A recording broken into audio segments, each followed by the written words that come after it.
Oh, merdeka tuh. Om Swastiastu. Perkenalkan, nama saya Putu Ainingswari, nomor absen 27, kelas 10E3. Pada kesempatan kali ini, saya akan memaparkan materi mengenai pasar.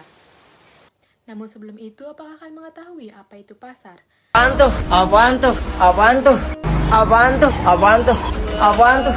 Apaan? Pasar dalam arti sempit diartikan sebagai tempat bertemunya penjual dan pembeli untuk bertransaksi barang dan jasa. Dalam arti luas, pasar merupakan suatu proses di mana penjual dan pembeli saling berinteraksi untuk menetapkan harga keseimbangan. Secara umum, pasar adalah tempat bertemunya permintaan dan penawaran sehingga dapat menetapkan harga. Terjadinya sebuah pasar diperlukan syarat-syarat, antara lain, terdapat penjual dan pembeli, tersedia barang dan jasa yang akan diperjualbelikan, terjadinya transaksi antara penjual dan pembeli melalui proses tawar-menawar, serta tersedia media untuk berinteraksi antara penjual dan pembeli.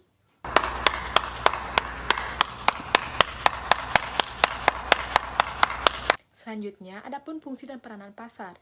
Dalam kegiatannya, pasar mempunyai 3 fungsi utama. Yang pertama, fungsi distribusi.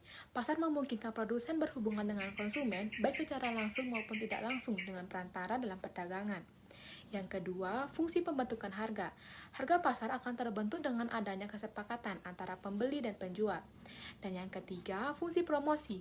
Pasar dapat digunakan oleh produsen untuk memperkenalkan barang yang diproduksinya. Hal ini terutama untuk barang-barang baru. Macam-macam pasar. Menurut jenisnya, pasar terdiri dari pasar barang konsumsi dan pasar faktor produksi. Menurut wujudnya, pasar dibedakan atas pasar konkret dan pasar abstrak. Menurut luas jangkauan distribusi, pasar terdiri dari pasar lokal, daerah, nasional, dan internasional. Menurut waktu jual beli, pasar terdiri dari pasar harian, mingguan, bulanan, dan tahunan.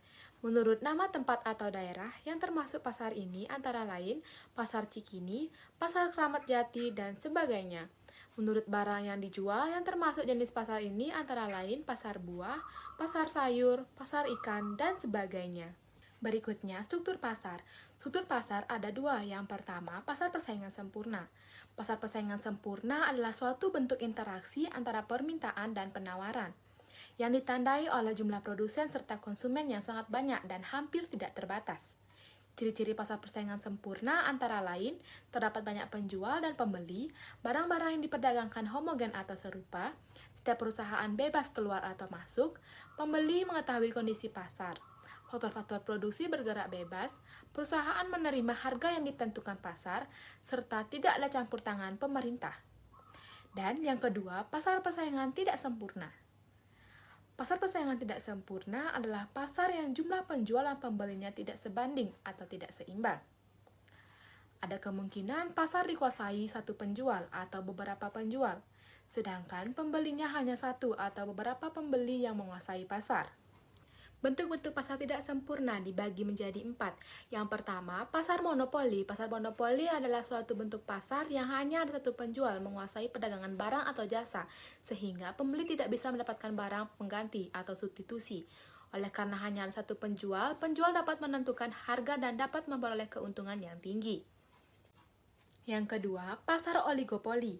Pasar oligopoli adalah suatu bentuk pasar di mana hanya terdapat beberapa produsen atau sedikit perusahaan yang menjual produk-produk yang identik atau yang mirip satu sama lain dengan jumlah pembeli yang banyak. Selanjutnya, pasar monopolistik. Pasar monopolistik adalah suatu bentuk pasar yang terdapat banyak produsen menjual produk yang kurang lebih sama, tetapi dengan berbagai macam variasi. Ciri-ciri pasar monopolistik antara lain terdapat banyak produsen atau penjual jenis barang yang dipasarkan berbeda, produsen mampu mempengaruhi harga, produsen lain mudah masuk ke dalam pasar, dan promosi penjualan sangat aktif. Dan yang keempat atau yang terakhir, pasar oligopsoni dan pasar monopsoni. Pasar oligopsoni adalah kondisi pasar yang terdapat beberapa pembeli yang masing-masing pembeli memiliki peran cukup besar untuk memengaruhi harga, atau bisa dikatakan pasar yang dikuasai oleh beberapa pembeli. Pasar monopsoni adalah keadaan satu pelaku usaha menguasai penerimaan pasokan atau menjadi pembeli tunggal atas barang atau jasa dalam suatu pasar komoditas. Berdasarkan video ini merupakan salah satu contoh pasar monopolistik, dikarenakan pasar monopolistik adalah suatu bentuk pasar yang terdapat banyak produsen menjual produk yang kurang lebih sama, tetapi dengan berbagai macam variasi.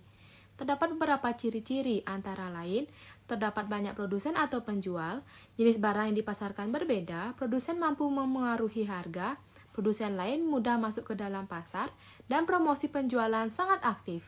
Sekian video dari saya, mohon maaf apabila ada salah kata atau kata yang kurang berkenan. Atas perhatiannya saya ucapkan terima kasih. Saya tutup dengan Paramo Santi. Om Santi Santi Santi Om.